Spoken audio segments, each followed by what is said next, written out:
We're joined today with Dr. Edwin Vieira, constitutional scholar.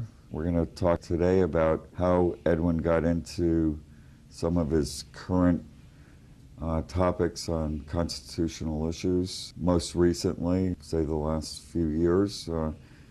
Edwin, you want to address some of that? Well, Walter, your interest here is with the committees of safety and the revitalization of the militia and tying that into reform of the monetary system. And actually that combination has become my interest in the last 4 or 5 years. But going back, I would say now, probably 30 years, 35 years, I've been interested in reform of the monetary system, banking system, Federal Reserve, currency, the whole aspect of that. And I had written and lectured fairly extensively on that subject for a long time. But as you know, it was pretty difficult to convince people that something actually needed to be done in terms of legislative reform, simply because they had not yet seen the consequences of having this kind of an unstable monetary system, which of course we're seeing that now. We've been seeing that since when? 2007. So we're really in the first year and going into the second year of this process of decay. Well, that's one half of the problem that you and I have been talking about. Of course, the other half is how do you implement a reform package to deal with that? Now, I started in 2005 putting up internet columns on a website called News with Views, which was actually the result of encouragement by DV Kidd and some other people that I knew. They thought that this would get the message out. And one of the first ones that I wrote was dealing with the inevitability of banking and monetary crises in this country. So we're talking, what, 2 years or 3 years prior to the mess we've seen unfolding. But as I said, I'd been working on this for many years before, so it wasn't as if I suddenly stumbled on it. But the other thing that interested me, that on the constitutional money, it was obvious to me that these two things were tied together, because if you looked at the direction in which the Homeland Security problem was going, it was certainly designed not to deal simply with external terrorism or even the possibility of a few terrorists staging some kind of events in the country. It was really looking towards control of a rather large social dislocation, if you will. And it became obvious to me, well, what would be the source of that kind of a problem? How would you anticipate that happening? Of course, there are these scenarios of the terrorist nuclear bomb or the anthrax attack or whatever, but those are rather remote, right? If our intelligence people were doing the right work, they would be remote. And it struck me it was really obvious that what they were looking for in terms of this development of the domestic Homeland Security structure was a social breakdown that would occur essentially throughout the country. And the one thing that would cause that would be a breakdown in the monetary system. And typically that's happened in other countries as well. The monetary banking system breaks down, their economy breaks down, you go into social dislocation, political chaos develops, right? And the next thing that happens is some kind of repressive governmental action takes place to put a lid on that kind of a problem until they can get control of the economic situation again. So it's obvious those two things were tied together, and anyone who looked at this monetary system would say, yes, we can anticipate something like that happening, and now how do we deal with it when it occurs? Well, the correct way to deal with it is not by some kind of police state repression, it's by reforming the monetary and banking system and preventing the worst of that type of calamity from occurring. But it's quite obvious now in 2008 that no one in Washington has thought to take that course, to do that. Right? They're more interested in dealing with the surface element of the problem.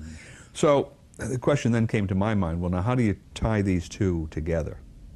That is, the danger from banking and monetary collapse, which requires monetary reform, and then the danger that if you have a monetary and banking crisis, you'll have social and political dislocations that will result in some kind of police state control or martial law or whatever, these various scenarios that come forward. And obviously the Constitution tells us precisely how to do that. As the Second Amendment says, a well-regulated militia being necessary to the security of a free state. Stop right there, if you will. Necessary to the security of a free state. So it became obvious to me that that was the second part of this, or the second element of solving this problem, was the necessity to prevent the police state mechanism from coming into play, and that required the revitalization, term I use, going back to the constitutional principle of true security of a free state, right, necessitating the state militias to be reformulated according to the constitutional principles. Now, it just so happens that if you did that, one element of any kind of homeland security program that you set up for the state militias could be and should be the revitalization of a correct constitutional monetary system, at least at the state level. Right, we can get to that as to how that could be done. But that's how the two could very easily be tied together, because in the course of organizing large numbers of people pursuant to some kind of state legislation, revitalizing the militia, one element of that program would be having the members of the militia in some way return to the use of a sound monetary system at least within that particular state, and then obviously as more states sign on to this program, it would expand across the country, but at least within that particular state. And that would have the twofold effect of, number one, perhaps preventing a monetary crisis from developing or becoming as severe as it might. Number two, providing for the stability of that particular state if a monetary crisis did break out. And number three, making it unnecessary to have some kind of top-down police state control coming out of Washington, D.C. if you had a national monetary crisis, because at least in that particular state or states that had revitalized their militia, they would have a structure for dealing with it at the local level, and they wouldn't require intervention from Washington. So all these things tied together very nicely. Now, if you look at monetary reform in terms of how you go about this, sort of the mechanism of it. Well, can we back up a minute? Sure. I mean, you authored the book Pieces of Eight. What year was that? And that was on. Well, originally it was 1983. Oh. No, that started with Ron Paul was on the Gold Commission. Oh, this was in the early 1980s. U.S. Congressman. U.S. Congressman Ron Paul from Texas, and they set up a Gold Commission, the purpose of which was to hold hearings to determine the potential role of gold in the monetary system. This is back in 1980, let's say, 80, 81, 82. And I went into his office on actually a separate issue, and we're talking to some of his legislative people about the Gold Commission hearings, and I asked them, sort of offhandedly, whether anyone had put into the hearings a study of the constitutional principles that control the use of actually silver and gold in the system, because I didn't see how you could possibly advise Congress as to the role of gold in the monetary system unless you started with the foundation of the constitutional principles that might be involved. And the answer was no. They really didn't have anything like that. And so I said, well, you ought to have something. And I can't remember which one of them said, well, you do it. You know, they told me, you do it. So I did it. I wrote it was 60 or 80 pages typewritten study, simple study, and put that in. But it came in so late in the process that I didn't get a chance to testify. It's just another document that was put into the whole operation. Well, of course, what came out of that was the Gold Commission report, which essentially said nothing more than it might be useful to have a new gold coin. They really didn't go into, at least down the direction that I would have suggested they went. And Ron Paul and Lou Lehrman, who were on the commission, they wrote a big minority report that was much more along the correct lines. But in any event, as the result of that, and talking to some people in Ron Paul's office, I think it may have been Dr. Paul himself now, said, well, that study ought to be published. So I did some more work on it. It turned out to be a book about 300 pages long. And that was published in 1983. And it was called Pieces of Eight, after the Spanish mill dollar, which is the basis of... Is that a paperback? Or well, it was a paperback. That's right. Okay. We printed it as a paperback. First one. And over the years, when we finally ran out of them, people kept asking, obviously. We had people coming and asking. And I thought about reprinting it, but I wanted to add a little bit here and a little bit there, so eventually what I did was essentially rewrite it. It turned out to be 1,700 pages long. Well, it could have been 17,000 pages long. And how many footnotes did you have? Oh, about 6,000. I mean, it's kind of a legal treatise. Yeah. And it covers the whole history from the early colonial days up to the year 2000 that was when I stopped writing. Enough is enough. But that's really the basis of my background here. So I've studied this in some great detail. So one of the things that I learned from that study was that you can't simply take a monetary system in existence and essentially abolish one and put another one in place overnight. That's essentially an impossibility, because the market, at least in our system, the free market out there is entirely determined, the price structure is entirely determined by monetary units. And if you attempt to change the monetary system in midstream, as it were, you create all sorts of chaotic situations. Right. Who knows what the consequence is going to be? It's a little bit difficult to predict, but it won't be good. Right? That's the short answer. So here we have a system that is inherently unstable, this Federal Reserve System. Unconstitutional. Well, that's right. Even if it weren't unconstitutional, it's inherently unstable. So you have a great deal of economic difficulty coming out of it. The question is, well, now, how do we want to move this in the direction of economically stable currency as well as constitutional currency? And the short answer to that is, well, you've got to allow the market to make the equilibration. You've got to give the market alternatives, an alternative currency that is constitutional and sound. Let the market start using this at the same time that it's using Federal Reserve notes. One would assume that the market will move away from Federal Reserve notes to the more stable currency, and slowly but surely the Federal Reserve System will essentially dissolve. So two competing currencies. The alternative currencies are competing currencies, and if one believes in the theory of competition, that competition drives things in the direction that's most beneficial to society, well, that would be true with money too. And you give time for the market to equilibrate and change the price structure. And actually, during that period of time, you might imagine the banks in the Federal Reserve System changing their mode of operation in order to fit in with what they see as the coming currency system. So there are a lot of positives for that, but then the question is, how do you get it started? Right? Well, politically speaking, it's very unlikely that Congress is going to do that. The likelihood is probably zero, or very close to zero.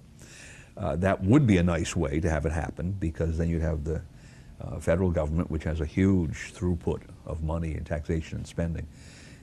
You can imagine a situation where the federal government would begin gradually to change over its medium of exchange. It would start using more of the alternative currency and less of the Federal Reserve notes, and that would have a very strong economic effect. But it's not going to happen, because Congress is not going to do it. Well, on the other extreme, individuals could do it. I mean, most people believe that the legal tender law requires you to use Federal Reserve notes. Not true. You can, in fact, deal, it's a little cumbersome to do it, but you can, in fact, deal in what are called gold clause contracts, where you specify in any business arrangement that you have. Or silver clause. Well, and they use that term because when they came into popularity during the late 1800s, most people made them in terms of gold, but they could be made in terms of silver, they could be made in terms of euros. It's just where you specify a particular medium of exchange, particular currency, to the exclusion of all others. So if I don't want to use Federal Reserve notes, I could specify U.S. gold coin, I could specify euros, whatever it would be, but it wouldn't be Federal Reserve notes. And for a long time in this country's history, from 1933 to 1978, those were actually made illegal by Congress. But in 1978, they were re-legalized again. So at the present time, people in business could simply say, well, I intend to deal on a silver basis, a gold basis, whatever, but I don't intend to use Federal Reserve notes. These are the contracts I'll sign. Difficulty with that is most people don't know that, number one. I've run into so many economists that don't even know it, people that ought to know it, lawyers, for that matter, that have no idea that this is actually the law. Then secondly, even if you do know it, it takes two people to make a contract. So it's not enough that I know it, you have to know it. And then we have to talk to our accountants and our lawyers and get them all on the same page or whatever in agreement with this. And then, of course, there are some other regulatory problems in how you deal with the tax consequences of this, how you measure the value of these contracts. So what it amounts to, it's a cumbersome operation. And unless you had a very large number of people who were highly educated and motivated to do it, it wouldn't happen. And it hasn't happened. 1978 to now, I have seen, very, very few of these things. Private parties doing. What exactly happened in '78? Well, let's go back. Okay. To the Civil War was the first time that Congress created a national paper currency. They made it legal tender. Right? Okay. And during the Civil War, actually that was a redeemable currency, but during the Civil War they weren't paying out any gold. They just stopped paying out gold. So there was a period of time from 1862 until actually 1875, when these U.S. notes were circulating, but they weren't redeemable in gold, as a matter of fact. And they depreciated. In fact, at one point they were 67% depreciated, I think was the number. It's a very large depreciation. So people at that point started making gold clause contracts. They said, we don't want to be paying U.S. notes because they're depreciated, just like Federal Reserve notes are today. Yeah. We want to be paid in gold, and the Supreme Court upheld those. So as a result, thereafter, essentially all long-term contracts had these gold clauses in them because people were concerned that Congress might come along and issue some more irredeemable notes. They wanted to be sure they weren't going to be paid in irredeemable notes. So typically corporate bonds, I mean, some of these were long-term bonds, 30, 50-year bonds, insurance policies, U.S. bonds, government bonds, had these gold clause provisions in them. Well, came the Depression in 1933, and Roosevelt and his Congress did quite a few things in, they were attempting to raise prices, so they were manipulating the monetary system in an attempt to raise prices and overcome the Depression. And one of the things they did was to repudiate these gold clauses. They passed a joint resolution in 1933, said these gold clauses are not enforceable any longer. And that meant that the government, among others, didn't have to pay out gold in payment of the bonds. Well, they outlawed all of them, not just the government gold clauses, they outlawed private gold clauses as well. So that was 33, and from 33 on to 78, an American citizen could not make a gold clause that was enforceable. The courts would not enforce these things. Right? Now, you could make a silver clause contract, and you could have made a contract in foreign currencies, but I guess not many people thought that was a valuable way to go, primarily because you didn't gain anything from the silver clause contract because the paper money was in fact redeemable in silver until 67, until 68, all right? So comes 1973, and Congress, also in 33, they took the gold away from American people. There's a gold seizure.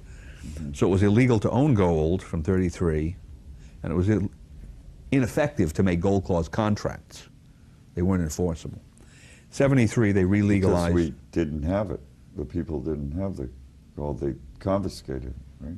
Well, the two of them went hand in hand. So if you had the gold, it would have been illegal to have the gold, but you couldn't make the agreement anyway to be enforced in Europe, let's say, to be enforced someplace outside of the country. The contract would not be enforced in the United States. All right. Come 73, and Congress re-legalized the ownership of gold. And then come 78, and they re-legalized gold clause contracts. But my point is, from 78 to today, you do not see large numbers of people making these contracts, even though from 78 to now there has been a very large depreciation in the value of Federal Reserve notes. So that alternative of having people individually do this, initiate it, doesn't look like it'll work. It would take a tremendous amount of education on the part of the average person to be able to get enough people to do this so that you could change the whole system. All right, well, what's an intermediate alternative is to have a state do it. And the reason there is, well, the states have a fairly large amount of money that flows through their treasuries, so you're not talking about an insignificant part of the economy. Secondly, the states are not bound to use what Congress declares to be currency or legal tender. And there were some Supreme Court decisions on that particular point during the era of the greenbacks. So a state is certainly in a position to say, we intend to use gold or silver for our medium of exchange. Right now, the only legal tender are U.S. minted coins? Well, the legal tender is Federal Reserve notes, national bank notes, or all coins and currencies that have ever been generated by the United States. So that would be the old legal tender notes, any of the old coinage, obviously the new coinage, all of that. But a state could simply say, we are not going to operate financially on the basis of Federal Reserve notes. We're going to operate solely on the basis of gold and silver, or gold or silver, or one combination of the other. Constitutionally, well, constitutionally, the states have that authority. Why? Because they have the reserved sovereign capacity as governments. They're not simply departments of the federal government. They're separate entities to a certain extent. They're governments of their own authority.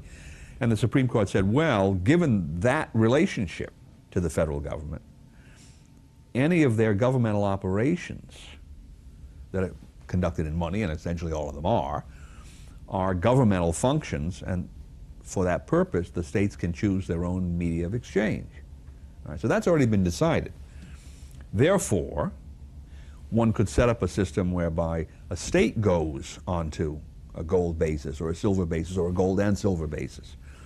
And actually I drafted a statute to do that in New Hampshire, and it was designed on a gradual sequence. We'd start off with a small percentage of the state's revenue, taking it in, and then we'd see what happened. And the state would pay out whatever. What was that, about 5 years ago? Yeah, probably by now, it's probably 4 or 5 years ago. So if they had passed it way back then, they would have been in much better shape up in New Hampshire probably than they certainly than they are now. But in any event, the principle was a gradual return, and in a sense experimental. Put this in, I think we had about 10% of the revenue was committed to be paid in gold, tax revenue, and then that would be paid out to people who asked for it, creditors of the state. Money from the state. All right, if they owed money by the state, they could ask to be paid in gold until that amount of gold that had been collected was paid out. So first come, first serve. But the theory was that as more people began to ask to be paid in gold, then there was a gold fund. The treasurer would come back to the legislature and say, I need to increase my gold revenue in order to be able to pay these people. And slowly but surely, you would drive the entire state's finances onto a gold system, or mostly onto a gold system. And then the effect within the private economy would be people were receiving gold, they were paying it in taxes, because right, we got most of the tax base was going to be in gold payments. Well, what about in between? Well, they'd now start asking for it in their normal business relationships. So I'm going to receive this, I want to be able to spend it. If I have to pay it to the state, I want to be able to receive it in my business. So you'd slowly but surely, and perhaps quickly, turn the state's economy onto a gold or silver, gold and silver basis, whatever.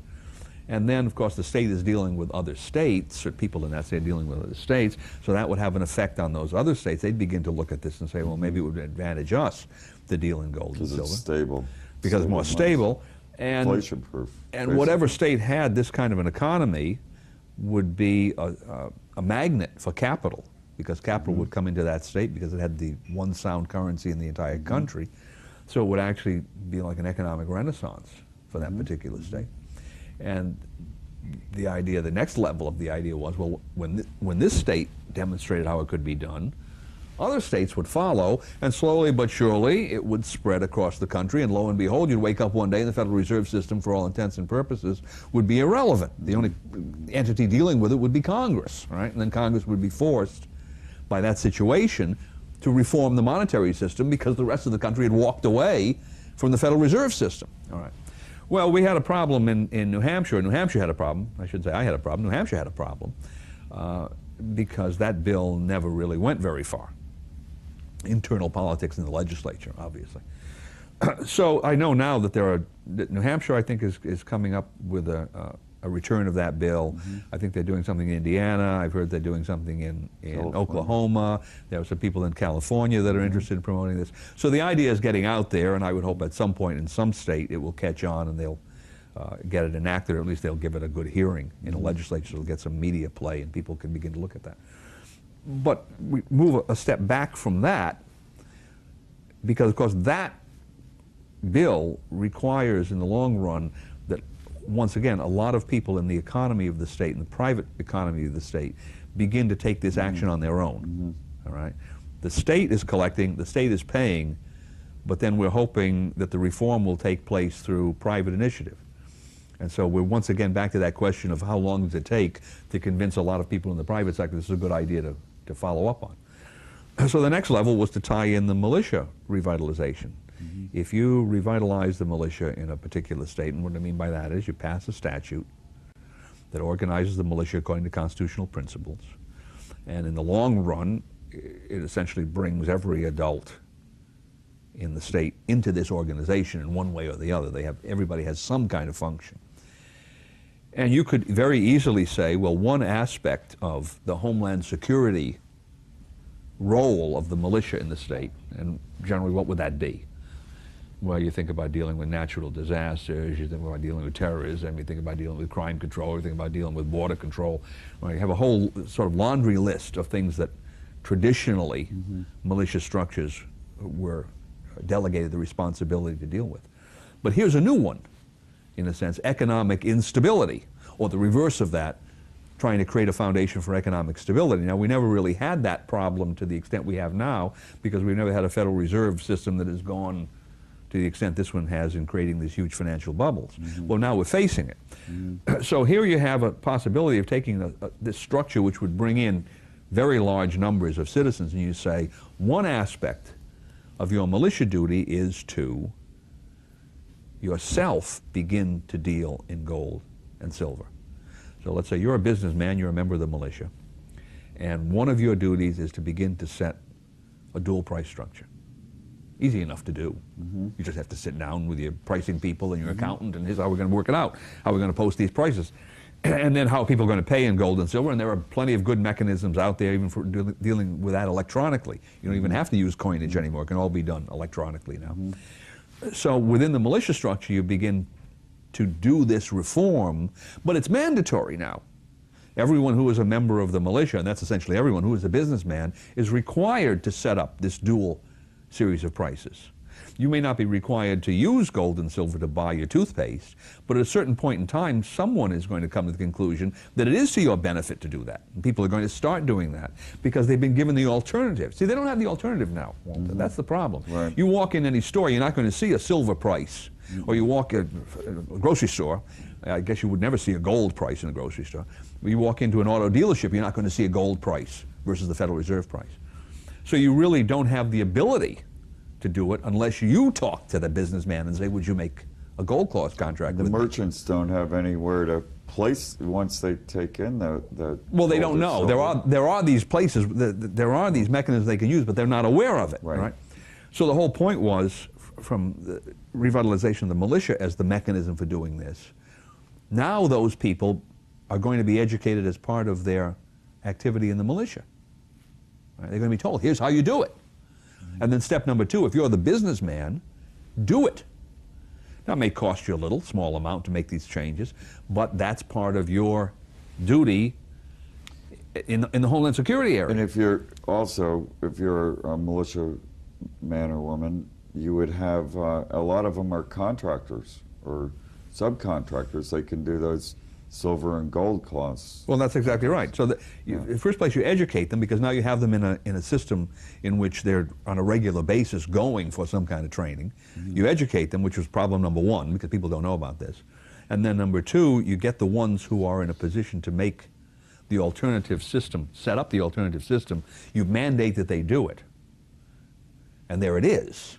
Now, at that point, I would have a lot of confidence that people would start using that system, because it doesn't take much brain power It's to realize. inflation-proof, and it's Well, that's right. It doesn't take much stable. brain It power to say, protects look their- at this other system is unstable. It protects their wealth and assets. So if you give them the alternative and you give them the education, they will take the action in response to that. And the beauty of the militia process for doing this is that it cuts through, as it were, the what I call the information cost. Right? It costs somebody time and effort to learn about this. And the average person apparently doesn't want to spend the time and effort doing it. Well, if he's a member of the militia, he's got to go to that meeting every 2 weeks or every month or whatever it is. Right? And at that meeting, given the situation now, this will be agenda item number 2 or 3 after they get through with the immediate business items. Right? This will be major problem number 1, really. So the education is going to come right then and there. Right? You have the captive audience. And then number 2, there's going to be the requirement, if you're in business, you've got to take these minimal steps to provide for the local economy to be able to deal in these alternatives. Offer it, and show people precisely how they can make this transaction with you. So in the instance of what we had in the New Hampshire bill, electronic gold, show people how they can set up one of these accounts. No problem to do it. Very easy to do. It's probably easier even than setting up bank by internet. Right? Very easy to do. Most people just don't know about it. All right, this is set up. The entire militia is organized this way. What then happens in a short period of time? Well, given that the entire militia covers the entire adult population of the state, in principle, it's not going to take too long for the state to change over, in a sense, to a large extent, to the alternative currency. And so we've solved all of the problems, the practical problems with it. Then the only question is, in a competition between Federal Reserve currency and this alternative currency, which one will prove to be better? And my guess is it will be the alternative, will be the gold and silver. Alternative will prove to be better because the Federal Reserve System is proving to be highly unstable. Right? So let the market figure it out, and we'll see what the answer is. Now, of course, our difficulty with any of this is an educational process. You start talking to people about monetary reform, at least all the years I've been doing it, and you get a kind of glazed fish eye look, you know, their eyes glaze over, and this isn't taught in schools. No. They've never heard of this before. Right? As I say, the average person believes that he has to deal in Federal Reserve notes. He doesn't even know what the present law is about this.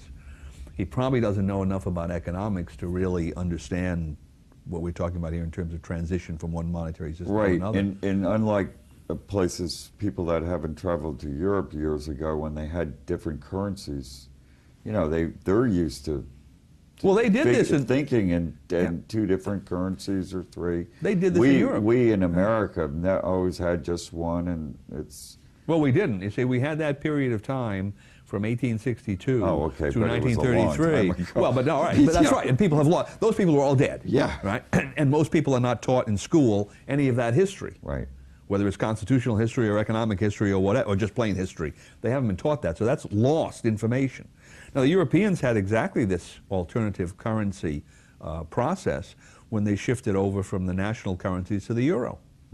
And they had in different countries these dual price structures. And the whole point was to get people used to thinking in terms of euros and stop thinking in terms of the peseta or the lira or whatever their local currency was, so that at some point in time that local currency would just disappear. And so they weren't really as concerned about finding out from competition as to what was going to happen, because they knew what the answer was they wanted. They wanted to go to the euro and phase out the local ones. In this particular situation, I would say let it be competitive, simply because we don't know what the actual price ratio will be. We don't know what a loaf of bread is going to cost in silver. We don't know what an automobile is going to cost if we have automobiles, you know, the big three auto makers. But we do know it's a stable... Well, we know that the market will give us a price structure. Right. If people have alternatives, the market will tell you what the price is going to be in silver or gold currency, and the market will tell you what the exchange rate between Federal Reserve notes and gold and silver will be, and that's the only way to get a rational number out. You know, if you have some bureaucrat telling you what the number is, and he tells you on Monday, it'll be wrong on Tuesday. That's the whole point. You can't plan this thing from the top down. You've got to let the market figure out these numbers from the bottom up, and they're constantly changing anyway. All right? But the point is, as this process moves along and more people choose to use silver and gold, then the Federal Reserve side of this just shrinks. And it might go to nothing, or it might go to just a certain group within the banking community that would continue to use these notes for their own, you know, speculative purposes. You might find a lot of banks that would attempt to go to redeemable currencies. Who knows what that side will do? And it would be a stable way to transition into... Well, it will be more stable. Let's put it this way. It will be vastly more stable than what's happening now. Number one, because this system is crumbling. The very fact that these bailouts of billions, Paulson hundreds of billion dollars... they've even admitted it's they're all unstable. admitting it. All right, so it's totally unstable. And we don't have an alternative to what's here now. All we have is instability, perhaps going to crisis. And you can't simply drop an alternative on the table tomorrow and say, well, now people are going to start using this other currency. What's the price of bread in this other currency? Thank you very much. You don't know. I'd like to say on the U.S. Army site, official site, government site, they're talking about bringing United States Army troops to station here. For well, now you're going back to the other question. Civil unrest. Civil unrest. That is, if this system breaks down, monetary system breaks down, then the whole economic system will break down. So you'll have dislocations in production, you'll have dislocations in employment, you'll have lots of people who are out of work, right? No income, so they can't pay for their homes. And what's the next? They're going to be living in the street, living in a tent city. You can imagine the kind of social unrest that will follow from that. And I'm sure that's the reason that these plans are now on the table for using troops, or using the Homeland Security Department or what have you, or paramilitarizing the police. I mean, you can't go into the smallest town in this country without finding SWAT teams of police. What are they there for? They have crime levels that justify having, no, they're looking forward to something happening. I know in our local town, the police are saying that they work very closely with the Department of Homeland Security, all the way down to the local police. I think that's more a matter of... So let's talk a little bit about the constitutional militia of the several states and the structure of that, how it would be from the people, grassroots within the community, electing its officers from within the people up. Well, let's go back constitutionally to answer this question. The Constitution refers to the militia of the several states. That's the key fact. There is no such thing as the militia of the United States. The federal government has no militia. Each of the states has a militia.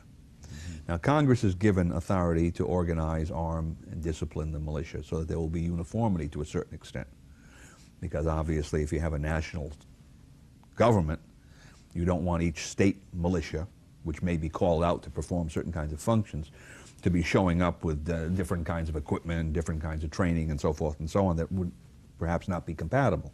So Congress is given this power in order to create uniformity. But on the other side of that coin, if Congress fails to exercise that power, or exercises it incompetently, that's not the end of the story. Then the power really reverts back to where the Constitution originally recognized that it exists, to the states. And that's clear because if you look at the command structure the Constitution sets up, the President is made the Commander-in-Chief of the militia of the several states. But only when they're called into the actual service of the United States, and that can only be for three reasons: execute the laws, suppress insurrections, repel invasions. So there's even a limited element there of what some people would call federalization. And very importantly, all of the other officers, other than the President, the Constitution reserves to the states to appoint. Right? So you have the President, who's the Commander-in-Chief of the whole. When called into when they're called in, the part that's called in. But nonetheless, all the other officers below the Commander-in-Chief are state appointed. Right? So you see, there's really an element of state control even when those militia units would be called to perform some federal function. Now, if you're going back to structure within the state level, you have to go back to the pre-constitutional period, colonial period, and see how they structured them. Colonial militia acts. Well, that's right. There's many, many statutes from that period that show exactly how it was done the same way, essentially in all the colonies. And the first element is that each militia included all of the able-bodied, at that time, men, because women were not, they performed no military function. Today you'd include women, but again, their roles would be determined by what was necessary under the circumstances. So it's all the able-bodied citizens. That's number one. So if you look at it from the point of view of the word democracy, using that in a good sense, this is really the most democratic system of all because it includes everybody. Right? Then number two, the real goal of the militia was to maintain a military force. At least that was the problem that they had at that period of time. And what I would consider to be element number two of the militia structure was, well, everyone was armed and trained. Right?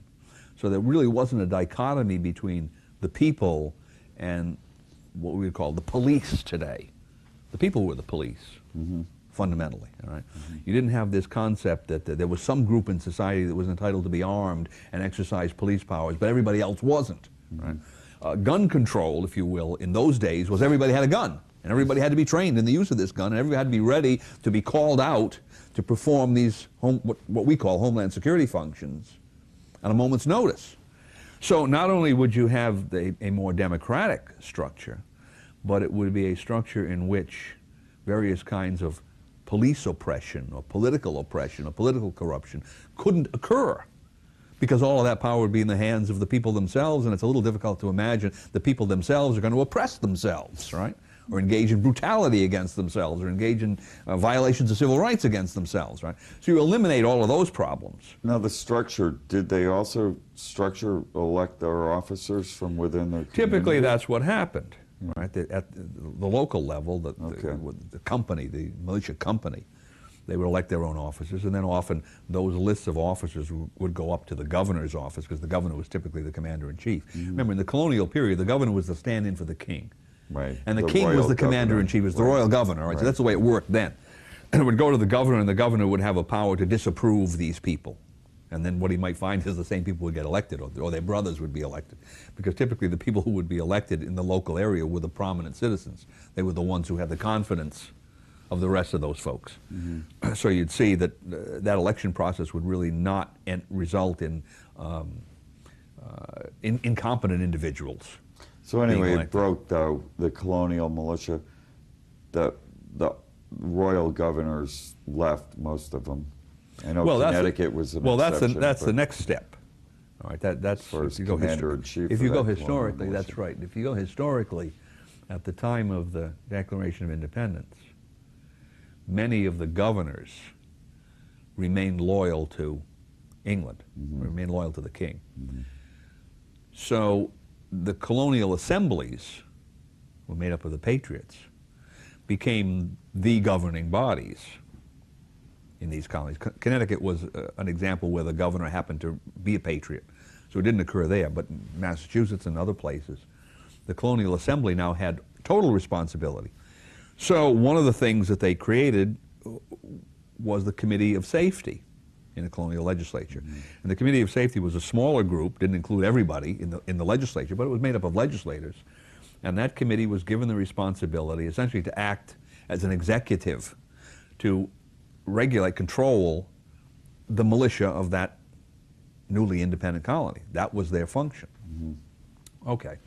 If we look now today at going in terms of revitalizing the militia, our first problem is that those state legislators, because ultimately we need a state statute passed, right?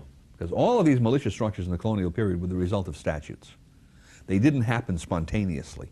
It wasn't people going off on their own and forming these groups. And how much history we had? It was probably 250 years. Well, it goes back from history? the 1630s. Of statutes, regulations? Well, either they were statutes or they were colonial charters given by the king to the, what do you call the proprietors, his friends, to whom he sent over and gave the authority in the colonies. And then they set up assemblies, and the assemblies started passing statutes. So there's this process. But it was never the matter that people simply formed themselves, private, kind of private group setting it up. It was always a legally controlled process. Right. But in any event, today our problem is that your typical state legislator doesn't know this history. No. Right? And in almost all of the states, the real militia doesn't exist. It's not functional. Well, it doesn't exist. I mean, typically in many states, Virginia being an example, Rhode Island being another, the militia statutes refer to the organized militia and the unorganized militia. The organized militia they treat as the National Guard and the adjuncts of the National Guard. And that's not really militia, that's a part of the Army. Right. And then everybody else is put into the category called the unorganized militia. And they really are unorganized. I mean, there's nothing going on there. They have no training, they have no duties. That's a federal statute. No, that's the state statutes. Oh. Look at Rhode Island, look at Virginia. I mean, well, use those two examples. It's different. We have a Connecticut state militia, but it's just ceremonial. Okay, just ceremonial. There are some like that as well. They do parades. Okay. That's right. That's right. But the governor comes out to watch the parade, and that's it. But we have a Connecticut state militia. It's not functional in the original intent. Well, I'll bet that you'll find if you look in the militia statutes dealing with everybody else who isn't a part of those vestigial groups, everybody else is probably dumped into something like the unorganized militia. Oh. There's probably a catch-all. Under the state statute? Under the state statute. All right? As well as the federal. Now, the federal statute does the same thing, but I'm just saying, let's not worry about Congress, because we don't have Congress in this discussion. But at the state level, the vast majority of people are in this thing called the unorganized militia, which is really an impossibility under the Constitution.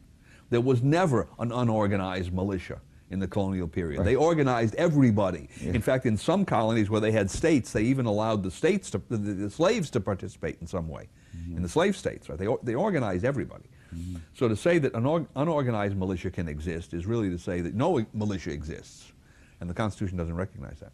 So here's our first problem. We have these state legislators who don't know about this, and if we look at the state statutes, it's pretty obvious that whoever enacted those statutes didn't know about this or wasn't paying attention. So we need some education there. And secondly, typically legislation isn't passed unless the state legislator realizes that there's a groundswell of enthusiasm for this somewhere. Now, it may not be a good groundswell, maybe a special interest group trying to promote it. But in this case, the promotion has to come from the vast majority of people, because if you ever revitalize the militia, it will include the vast majority of people. So there's our second problem, is that we have to essentially organize people at the local level. Well, that's exactly what we're doing in Connecticut. Now, that's the committees of safety Yes. issue. Right? Committees of safety. Organizing people at the local level for the purpose of first educating themselves, number two, educating others so that they expand the movement, number three, bringing legislators into this and educating them, and number four, taking a look at what are the real homeland security problems in a particular state. And they may be different in different states. They certainly are. I mean, Arizona has a different homeland security problem because of its border situation than Iowa does, right, or than Virginia does. So these local groups have to begin thinking about what needs to be put into the statute that's eventually passed. You don't want to leave that, I think, in the hands of some legislators who don't have enough input. And then, working with the legislators, a bill needs to be drafted, because you really want this thing to go to the legislature with all the I's dotted and all the T's crossed. You don't want to have a lot of fumbling around when it gets there. And then the legislators who present this can tell their colleagues, well, you know, we've got 5,000, 10,000, whatever people already organized in the state promoting this. And you might have some evidence of that. I know the committees of safety are working on some petitions for exactly that purpose, trying to show legislators the extent to which there's popular support for this bill. And then the other aspect, which to me I think is very important, as a practical matter, is when a bill like this is passed, its implementation is going to depend upon people actually doing things. All right? We're not talking about special interest legislation where the legislature is paying some money or giving them some kind of legal privilege. It's actually demanding that people do something as a result of this legislation being enacted.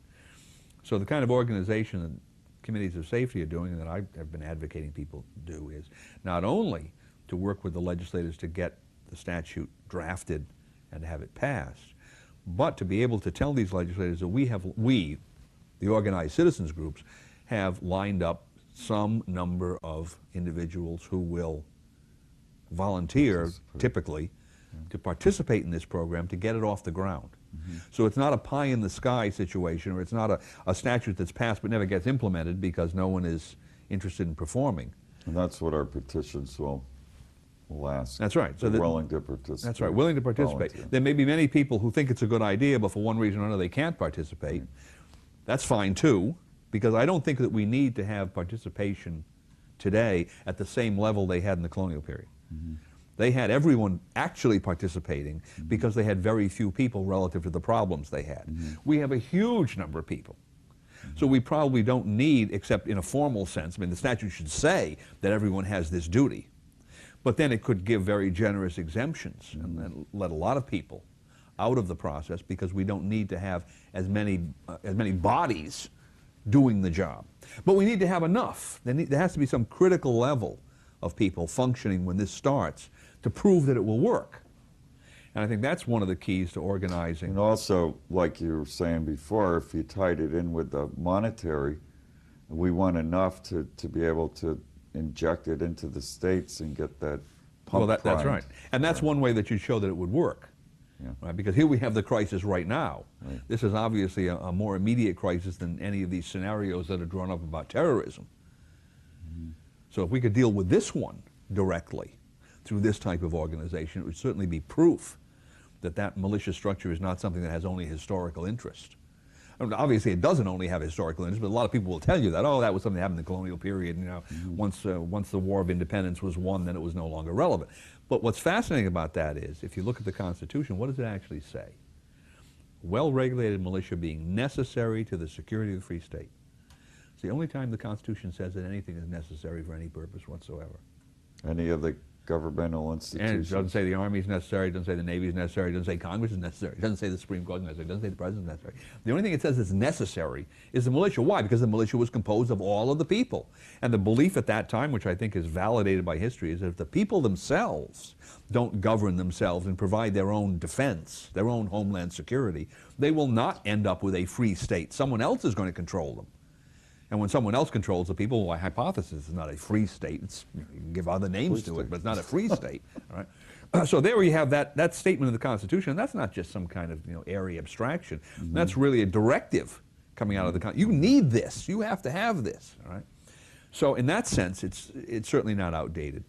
But if you look at the history of that period, you remember that you had a Continental Army, which were in a sense professional soldiers. They served for pay, or a 3-year period or whatever. They had a long period of enlistment.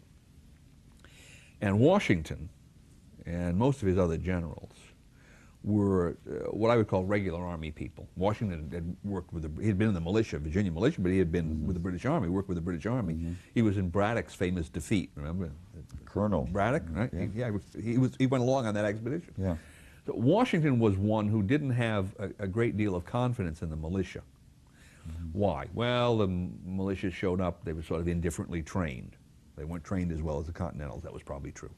They came with their own firearms, and many times those weren't the same caliber, and so they had logistical problems in supplying them. They came for a 30-day or a 60-day or a 90-day tour of duty, and when the 90 days were up, they went home.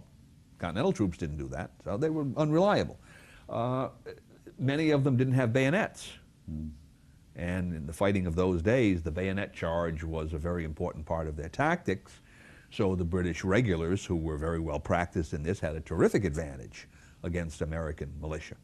Now, if you're talking about militia like Dan Morgan's riflemen, then the tables were turned, but not all the militia were Where were they riflemen. from? Kentucky?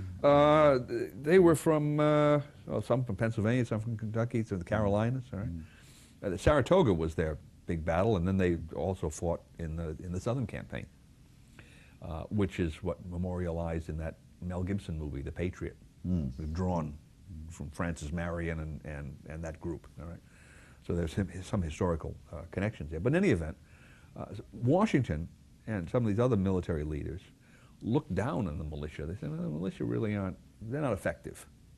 And compared to regular troops and the kind of fighting they were doing then, they weren't as effective.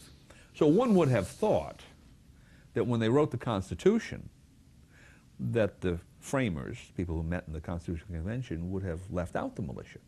I mean, Washington was there. Right? He certainly was talking to them. They were concerned about a standing army. Well, they were concerned about other things. They weren't concerned about the efficiency of this group. They were concerned about having it as a check weight to an army that might be used by a potential tyrant. And I think they were also concerned with the general Homeland Security question of how are you going to provide security at the local level unless you have a huge army. And the answer was, well, you do it the way we've done it for the past 150 years. Made up of the people. Made up of our people themselves. And so they put that into the Constitution, and then to emphasize it, this is what's interesting to me, they already had it in the Constitution, they put in the Second Amendment to emphasize it even more. Remember, most of the Bill of Rights are limitations on what actually the Federalists claimed were powers that didn't exist. Right? They said, well, there's no power to control the press. We don't need the First Amendment. Right? That's typical. And if you look at the Constitution, well, it doesn't say anything. The original Constitution, it doesn't say anything about controlling the press. Congress doesn't have any power to deal with the press. Very interesting.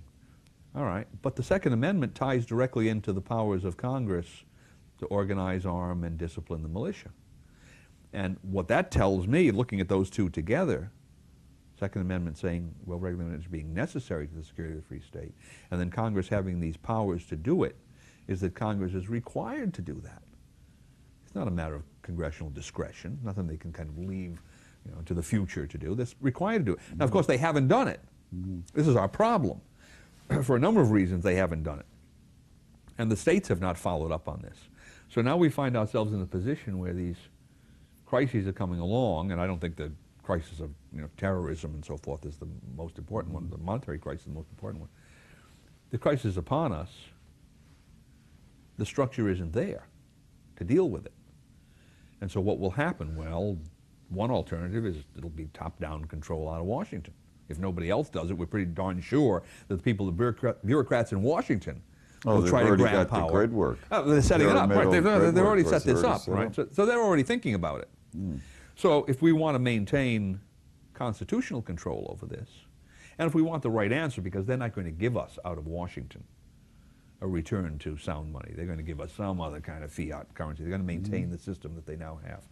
So if we want to solve this problem at the same time as we maintain local control, and the ultimate goal being the free state, which is the one that people govern themselves, then this is the way to go. And it's the way to go because fundamentally, A, the Constitution tells you it's the way to go. And number two, if you think about it, it's the only one that's going to work. It's the only one that's actually going to put the control back in the hands of the people, which can in fact be done because you can pass these statutes. See, all of the talk about doing these things privately, like the suggestion I gave earlier that people themselves could go to an alternative system. One of the main failures of that is it doesn't have a structure set up in which they can operate. Right? It's all done essentially by atomized individuals or little groups that get together. And the short answer is, if that might happen over a long period of time, we don't have the long period of time anymore. We have a short period of time. So we have to come up with a structure in which this is going to be done. And it has to be a structure in which there's a certain amount of mandatory effort taken. We can't leave it to sort of catch can, by gosh and by golly, let's hope it happens type situation. It's too late for that. And it has to be done with legal authority. Because remember, if you and I do this, Congress might pass a statute along the lines of what they did in 1933 and say, well, that's illegal. You can't make those contracts anymore. But if a state does this, it's already been determined by the Supreme Court that Congress has no authority to control what a state does in this area. So we solve that problem by returning to that source of legal authority. And of course, if you go even one step further to the reorganization of the militia, that's clearly stated explicitly in the Constitution. We don't even need a Supreme Court opinion as to that one. Remember, the monetary question, it wasn't clear whether Congress could override a state or whether a state could refuse to abide by a congressional determination of what should be used as currency. The Supreme Court said, well, yes, the state has that power, and it gave correct reasons for it, reserved sovereignty and so forth and so on. But there's nothing explicit in the Constitution. Isn't there a constitutional requirement that the states retake only gold and silver? Well, the state shall not make anything but gold and silver coin tender in payment of debts. The distinction between the militia issue and the monetary issue is that in the monetary issue, although the Constitution says that no state shall make anything but gold and silver coin tender in payment of debts, the argument was raised that if Congress made something a legal tender, obviously it wasn't the state making it the legal tender, but the state had to follow the congressional directive, all right, that a congressional power over money could Who made that claim? Well, the people who put out the legal tender currency on the part of Congress made that claim because they wanted to have it uniformly applied to the states. The Supreme Court said, no, that's wrong because the states retain their sovereignty to a certain degree. They are still governments themselves. So the Supreme Court in what year, around late 1800s, after the Civil War. It was over this question of whether the congressional legal tender paper currency from the Civil War was required to be used by the states. Oh, right? That was the argument that was made. The Supreme Court said, no, it isn't. Now, that argument, at least on the face of it, was not excluded by the language of the Constitution. You could look at the Constitution and you could say, well, that might be an argument. It wasn't a good one. I mean, the Congress's argument for overriding wasn't a good argument, but at least you might be able to make it because the Constitution needs interpretation there. But if you look at the militia powers, the militia of the several states, we know right away that this is not the United States militia. It can be called out for only 3 reasons. So we know there's limited control. The President of the United States becomes Commander-in-Chief only when the militia are called into the actual service of the United States, right? So even the President's ability to exercise control is limited. Congress is required to provide for organizing, disciplining, and arming the militia. And I suppose an argument could be made by some people in Congress, well, that gives us the discretion to do nothing. We can have an unorganized militia. Second Amendment, interestingly enough, comes in and says a well-regulated militia being necessary to the security of a free state. What that tells me is absolutely Congress has to exercise that power. Because otherwise, how are we going to have a free state? We're not going to have the militia, right? Now, what our problem is that no one has called Congress on the fact that it hasn't been doing this for years and years and years, and no one has called the states on the fact that most of them have been doing nothing whatsoever. Probably over 100 years. Yeah, probably. Yeah, probably maybe a little more than 100 years, because after the Civil War, a lot of the militia groups that did exist became largely ceremonial. And people were tired of bloodshed. I mean, the war had been a tremendous strain. So we have this particular problem, which is one of loss of historical knowledge, same as in the monetary case. You know, gold close contracts, you don't see them made. Why? Because they haven't been made since 1933. Well, they weren't made from 1933 to 78. Historical knowledge was lost, people died, wasn't taught in schools, therefore it won't happen. Same situation with the militia. Now let me ask you a question. You are the guiding light, the spark plug, whatever we want to call it, of the committees of safety in Connecticut. Modern day. Yeah, the modern day Committee of Safety. Yes. And Connecticut is, I guess, the epicenter of this. Yeah, right? we're doing a Pretty little much. template. Yeah, doing a template. Why don't you describe what you're doing? Well, a few months ago we set up the committees, modern day committees of safety, and we now have over half of the states represented. But Connecticut, really, because that's where I live, we're doing a template there, and we've had 2 state committee of safety meetings, and it's been we have a good core group there, and what we've come up with a consensus. One of the things that we're going to lead on is that sound, stable money system, and we thought we want to get the community involved, so we're going to be featuring some free movies.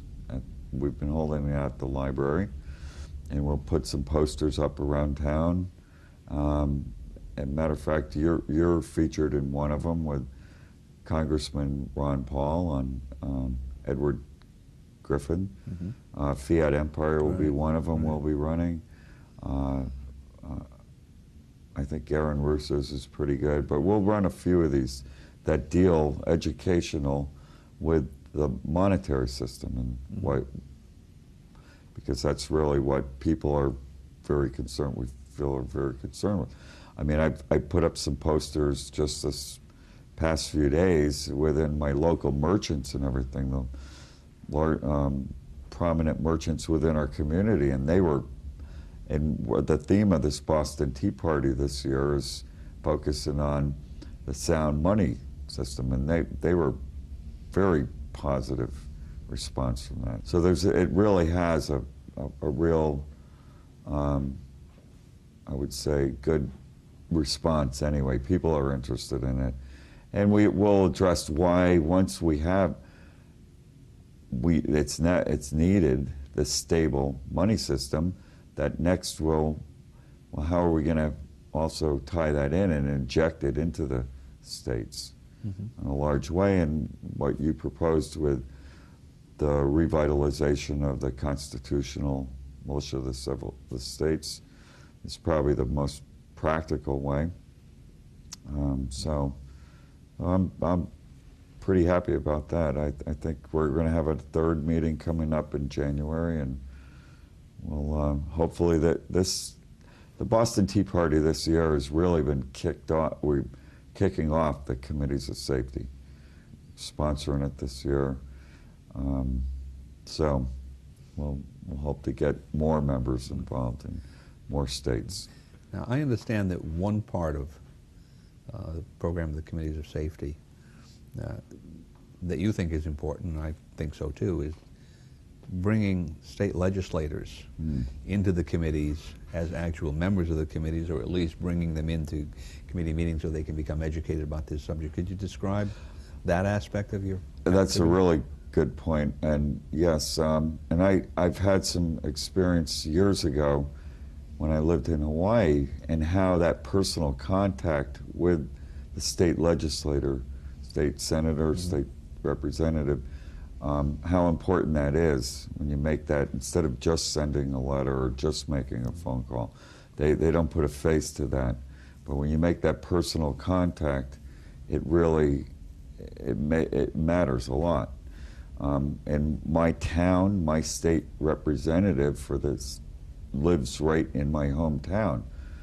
For example, I called him up. I've got a personal contact now. We went out to coffee, and he said, well, let me call the state senator up too. We'll go out. Well, all three of us will go out. So, I mean, that's how accessible they are, unlike U.S. Congress down there. I mean, that would be almost impossible to get that. Mm-hmm. So yes, we do want to get them. I've invited them. We're going to be getting them to our Committee of Safety meetings, and hopefully we'll have them as members too. And the bottom line, the main thing is we're going to be supporting these state representatives, supporting them financially. I mean, individually, we're supporting them and upholding their most important constitutional duties. And you mean you're supporting them in the sense of their re-election? And yeah, as right. According to our vote, we'll right. be behind them, and we'll chip in financially, you know. And I would describe us, the committees of safety, as constitutional lobbyists, as opposed to special interest lobbyists. They're going to get funded by one or the other. It's going to be we the right. people, or they're going to have special interests paying for them and controlling them. So I think it's pretty clear cut. I mean, we want to bring about self-government again. We have to be involved, and we can help write those statutes to ensure our constitutional rights. I mean, and strengthen them. And I suppose we could also rescind some of these statutes that are unconstitutional. Well, I think that might necessarily be part of the process, because all of yeah. these, certainly these state militia statutes have one or more sections that would have to go. Need to be removed. Removed or amended in some way if you put in the type of legislation we're talking about. Now, you mentioned that the committees of safety in Connecticut are essentially developing a template. Could you kind of elaborate on that? Some of the tools that we want to use are going to be in brochures and DVDs. We're going to be doing the movies, like I said, community movies. But we want to get some of the brochures made up to hand out to our friends, neighbors, people within our community, to educate them. Mm-hmm. But this wouldn't be effective solely in Connecticut. I mean, oh, no. The purpose is to develop some kind of a plan, a strategy, tactics that other committees of safety in other states can then use. Well, this is what we're building, this grid work. I mean, other state coordinators have asked. They want to see something. They need some tools, some guidance anyway. Mm-hmm. It's not top down, this committees of safety, but we need to lay out some great suggestions and tools for them. And I assume that there will be feedback coming from these other committees of safety in other states. And what's could then be working incorporated. well. Right, what's working there, or what doesn't work. Exactly. Right. And we're forming a board of advisors to come up with what we think is a consensus on what works, what we want to have in those brochures, and some guidance there, some ideas, just brainstorming.